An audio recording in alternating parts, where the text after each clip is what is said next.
Сәлеметсіздер ме достар, сәлеметсіздер ме қыз келіншектер. Менің кезекті мастер-классыма қош келдіңіздер. Мен сіздерге бүгін мынадай кішкентай ханшайымдарға арналған аяқ киімді қалай тоқуға болатынын үйретемін. Менімен бірге болыңыздар, ал іске сәт. Бұл пинетканы тоқу үшін біздерге бірінші табанын тоқуымыз керекпіз. Табанын тоқитын схема неке мен сіздерге көрсетемін. Схеманы түсінетіндер болса, осыны фотоға түсіріп ал, болмаса менің жұмыс барысында менімен қосылып тоқысаңыздар болады. Бұл ханшайымдарға, кішкентай нәрестелерге арналған пинетканы тоқымас бұрын біз баланың аяғының өлшемін білуіміз керек. Ол үшін мен сіздерге бір өлшем беремін.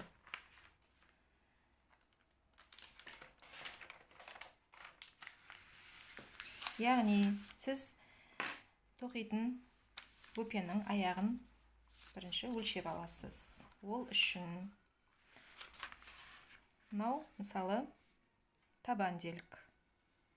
Баланың табанын бірінші сіз ұзындығын өлшейсіз.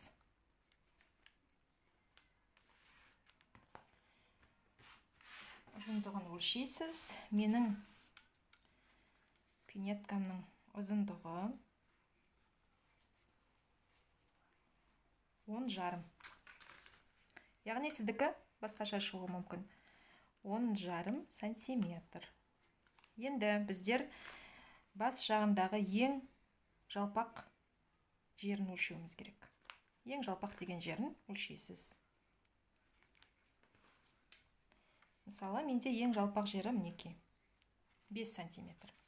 10,5-нан 5 сантиметрді алып тастаймыз. Сонда бізде 5,5 сантиметр қалады. Сіз табанын бастамас бұрын сіздің өлшеген өлшеміңізде мысалы 5,5 сантиметр шықса, біз бірінші бұл жұмысты бастамас бұрын торша, цепочка дейміз ғой, воздушный петлялардан былайнан ұзыннан тереміз цепочканы. Сол цепочканың ұзындығы бізде менің жағдайымда 5,5 сантиметр болу керек. Некеңіз. Көрдіңіз бе? Мынау басы, мынау аяғы бірінші қатардың неке өлшегенде 5,5 сантиметрді көрсетіп тұр.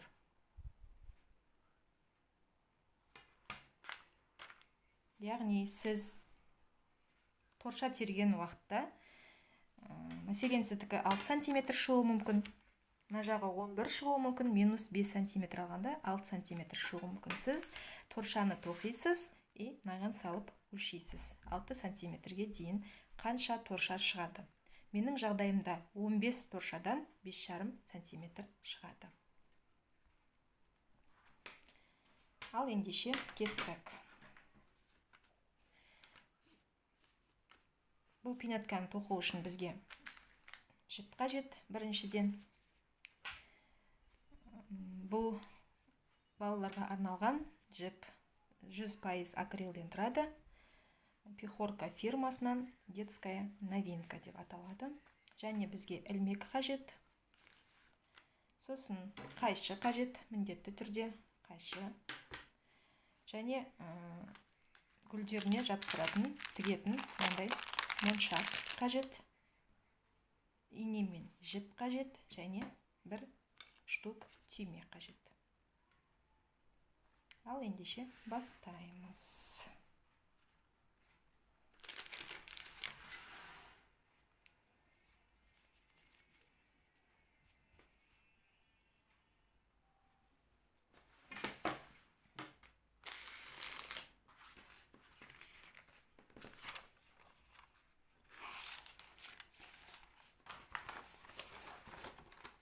Схемамды ашып қояйын.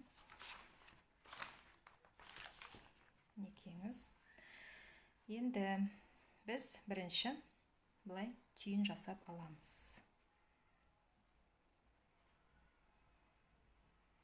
осыған ілмекті саламыз.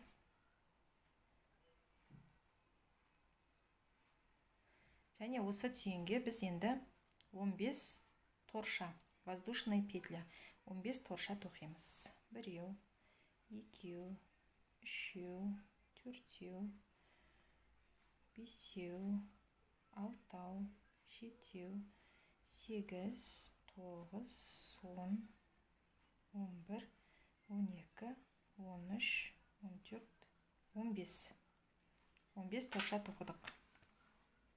Енді тағы да 3 торша жоғары көтерілеміз. Және 15-ші торшаға біздер бір ілмекпен таяқша жіпті іліп аламыз.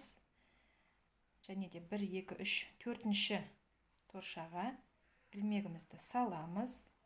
Жіпті шығарып аламыз. Бір айналым және екінші айналым. Бұл бізде ілмекпен бір таяқша. 3 торша алдық және бір торшаны тоқыдық.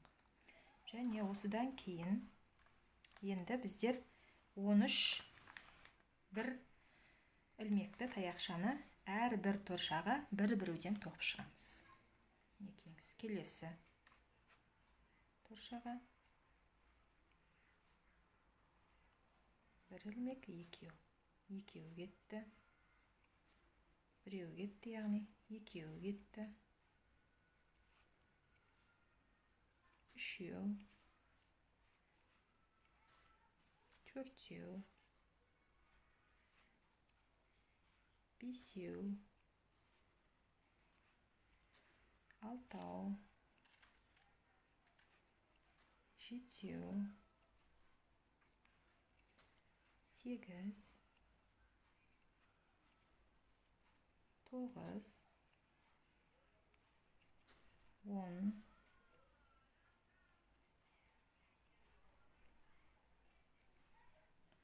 11, 12, 13. 13 торша тоқыдық. Енді соңғы біреу қалды, бір торша, біз соған 7 бір ілмекті таяқшаны бірақ тоқимыз. Біреу, осы торшаға тағы да 2, осыған тағы да 3, біз осылай 7-уін бір торшаға тоқимыз. 4, 5, 6, 7. 1, 2, 3, 4, 5, 6, 7 кетті. Енді тағы да былай қарай 13. Былай қарай тағы да 13. Әр бір торшаға біреуден бір ілмекті таяқша. 1, 2,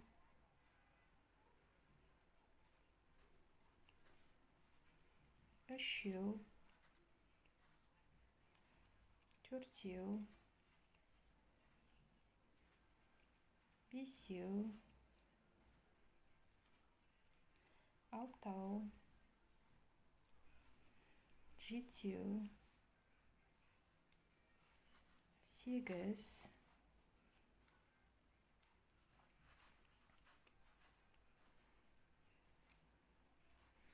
9,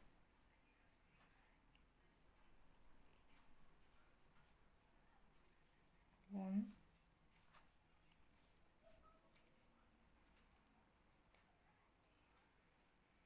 11,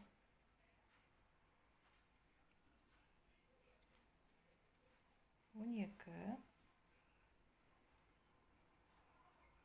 және соңғы 13. 13 торша тоқыдық. Енді соңғы бір торшаға 4-еуін тоқимыз. біреу, екеу, үшеу, төртеу. Енді біздер алдыңғы бастаған мына 3 торшамен көтерілген жерге осы соңғыны қосамыз. 1, 2, 3. Үшінші воздушный петля дейміз, торшаға қостық. Бірінші қатар шықты. Енді екінші қатар. Тағы да 3 торша жоғары көтерілеміз. Біреу, екеу, үшеу. Енді осы соңғы қосылған жерге тағы да бір ілмекті торшаны тоқимыз. Дәл осы жерге.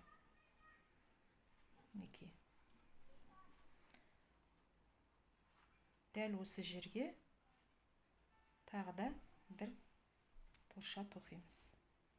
Бір таяқша тоқимыз. Кешірім сұраймын. Келесі таяқшаға, оған тағы да екеу. Бір таяқшаға 2 таяқша кетеді сонда үстінде. Біреуін тоқыдық, және де осыған екіншісі. Аша сияқты болып тұрады, екеу кетті. Енді әр бір таяқшаға бір таяқшадан 13 таяқша қайталап шығамыз алдыңғыдағыдай. Біреу, екеу, үшеу, төртеу, бесеу, алтау, жетеу, 8, 9, 10,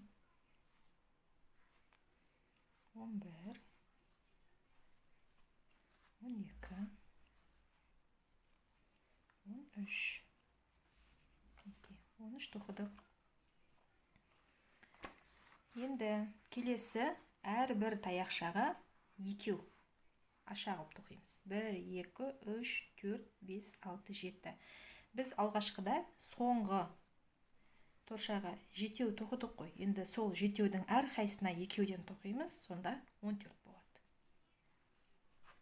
Кеттік. Біріншіге біреу тоқыдық, және біреу. Бұл бір, келесіге тағы да осылай 2 тоқылады. Кетті. Үшінші.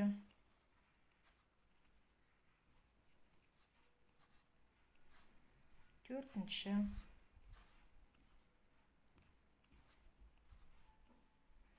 Бесінші.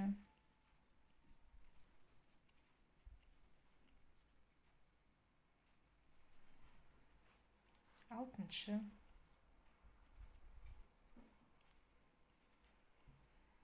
Жетінші.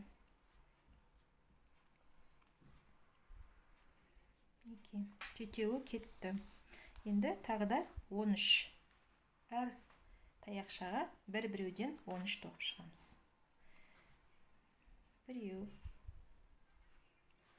екеу, үшеу, төртеу, бесеу, алтау, жетеу, 8, 9, 10, 11, 12, 13. Неке, мына жерге келдік. Енді бізде 4 таяқша қалу керек. Сол 4-дің әр қайсына 2-ден тоқып шығамыз. Неке, біріншісі 2 тоқимыз. Екіншісіне 2 тоқимыз. Үшіншісіне 2 тоқимыз. Және соңғысы 4-шісіне де 2 тоқимыз. алғашқы бастаған үшінші торшамызға қосамыз. Неке екінші қатарды аяқтап болды. Енді үшінші қатар. Жоғарыға бір торшаға көтерілеміз. Және де осы көтерілген жерге тағы да бір ілмексіз таяқша. Столбик без накида. Ілмексіз таяқша осы торшаға тағы да біреуін тоқимыз. Мінекейіңіз. Келесіге ілмегімізді саламыз, жіпті шалып аламыз, екеуін осылай бірақ тоқимыз. Ілмексіз таяқша. Тағы да бір жіпті шығарамыз. Осы астыңғы бір таяқшаға сонда екі столбик без накида дейміз. Ілмексіз простой таяқша тоқимыз. Келесіге біреу бір жіпті алып шығамыз. Осыны екеуін бір тоқимыз. Келесіге екеу тоқимыз. Осындайдан біреуін тоқыдық. Және де осыған екіншісін тоқимыз. Сонда бізде 2, 2, 1, 2 болды. Келесі 4 таяқшаны бір-біреуден әрбір торшаға бір-біреуден 4 рет тоқып шығамыз. 3, келесіге 4. Неке. Енді 4 полу столбик дейді. Бұл бір жіпті шалып аламыз. Келесі торшаға бір жіпті шығарамыз. Осы үшеуін бір тоқып жібереміз. Тағы да жіпті шаламыз. Келесі торшадан жіпті шығарып аламыз. Үшеуін бір тоқып жібереміз. Екеу болды. 3, 4. Неке. 4 кетті. Енді әрбір таяқшаға бір-бір ілмекпен таяқша тоқимыз. Жіпті іліп аламыз. Келесі торшадан жіпті іліп шығарамыз. Осының 2 жіпті бір тоқимыз. Артынша екеу қалды. Бұны да бір тоқимыз. Келесіге осыны 5 рет қайталауымыз керек. 2, 3, 4, 5. Неке. Кетті 5. Енді келесі торшаға, бір торшаға екеу тоқимыз. Біреу, және де осыған тағы да біреу. Кетті. Келесіге бір таяқшаның үстіндегі торшаға біреу тоқимыз. Неке. Екеу тоқылды, одан кейін біреу тоқылды. Одан кейінгі торшаға екеу тоқимыз. Жіпті іліп аламыз, торшадан шығарамыз, іліп. Осыған тағы да біреу. Екеу болды. 2, 1, 2. Енді келесіге бір таяқшаның үстіне біреу тоқылады. Одан кейінгі таяқшаның үстіне екеу тоқылады. Біреу, және де осыған тағы біреу. 2, 1, 2, 1, 2. Неке 2, 1, 2, 1, 2. Келесіге біреу тоқимыз. Келесі ортаңғы 2 торшаға екеуден қатарынан тоқимыз. Біреу, және де осыған біреу. Жанындағыға тағы да екеу. Біреуін тоқимыз. Және де осыған біреуін тоқимыз. Сонда мінекейміз. 2, 1, 2, 1, 2, 1. Және екеу қатарынан түсті. 2, 2. Келесіде мінекей. Бір таяқшаға біреу түседі. Келесіде бір таяқшаға екеу түседі. Біреу, екеу, біреу, екеу. Осыны қайталаймыз. Келесіге біреу түседі. 2, 2-ден кейін. Одан кейінгі таяқшаға екеу түседі. 1, және де осыған 1, 2 түсті. Одан кейінгіге біреу түседі. Одан кейінгіге екеу түседі.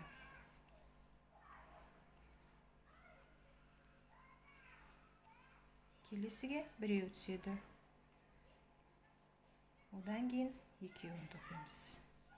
Бір торшаға екеу. Аяқтадық.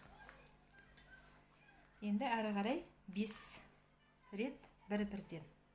Бір торшаға, бір таяқша. Бір ілмекті таяқшадан 5-еу. 2-еу. 3-еу.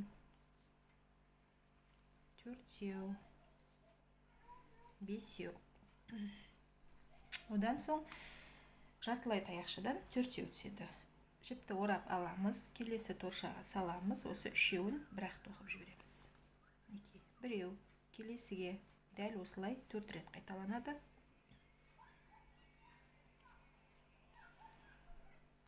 4-еу. Кетті. Енді 4 жай таяқша. Ешқандай жіпті шалып алмаймыз, келесі торшаға саламыз. 2 жіп шығады, соны бірақ тоқимыз. Жай таяқша. Біреу, екеу, 3-еу, 4-еу. 4-еу кетті. Келесіге осындайдан екеуін бір торшаға тоқимыз. Мынаның осы жерге біреуін тоқимыз, және де осы жерге екіншісін тоқимыз. Келесіге біреу, келесіге екеу, біреу, және де осы жерге тағы біреу. Келесіге біреу. Келесіге екеу. Біреу, және де осы торшаға біреу. Екеу. Келесіге біреу. Одан кейінгіге де біреу. Одан кейінгі соңғыға екеу тоқимыз. Біреу, және де осы жерге біреу. Екеу. Алдыңғы басталған жерге қосамыз.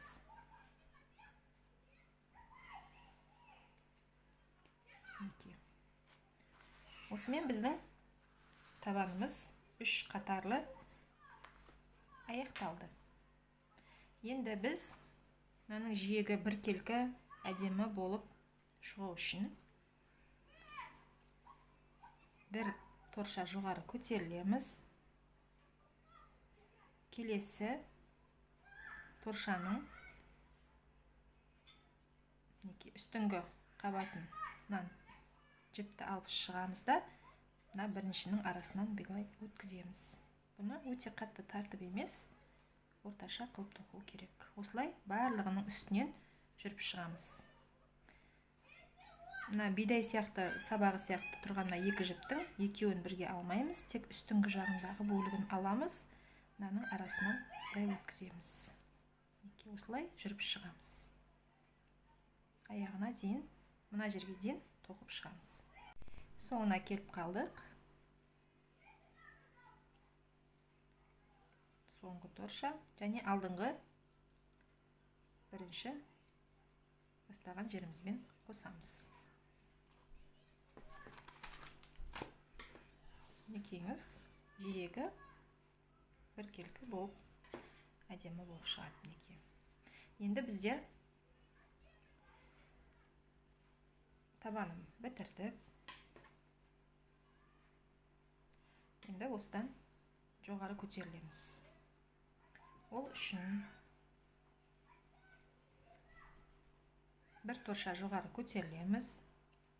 Және де қараңыздар, іш жағындағы мынандай бастар тұр. Осылайынан солардан алып, жіпті іліп шығарамыз. Және екеуін бірақ тоқимыз. Осылай әр қайсысына кіріп, жіпті алып шығып, таяқша тоқу арқылы біз бір қатар жоғары көтерілеміз.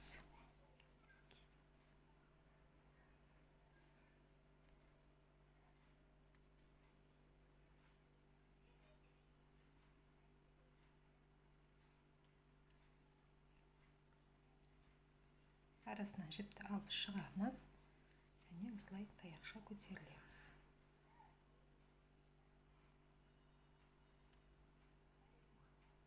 Алғашқыда қиындау болады кішкене, бірақ тоқуға болады әрине.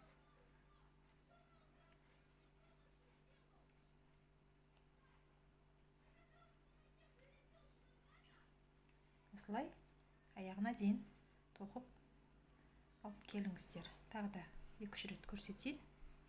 Мінекей.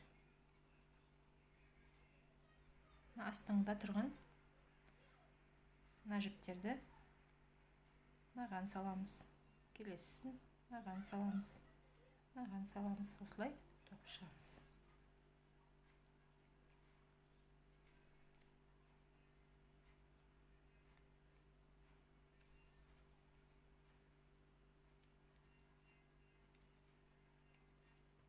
Сонда біздікі бір ряд жоғары көтеріледі. Аяғына дейін өздеріңіз тоқыңыздар. Соңына келгенде тағы да көрсетемін. Соңына да келдік. Соңғы торшамды тоқыдым. Енді алдыңғы бастапқы басталған торшамен екеуін қосамыз. Бір ряд біздер жоғары көтерілдік. Енді осылай әр торшаға бір таяқшадан бір торша аламыз. Келесі торшаға осылай бір таяқшадан әр қайсысына тоқып шығамыз. Екеуін бірге тоқимыз. Келесіге екі жағына да кіргіземіз. Жіпті шалып аламыз. Осылай бір тоқимыз. Келесі екі жіпті бірдей. Бидайдың сабағындай, екі жағында екі жіптен осылардың арасына осылай кіргізу арқылы тоқимыз.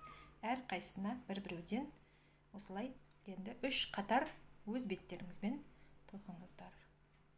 Соңғы қатарға келгенде кездесеміз.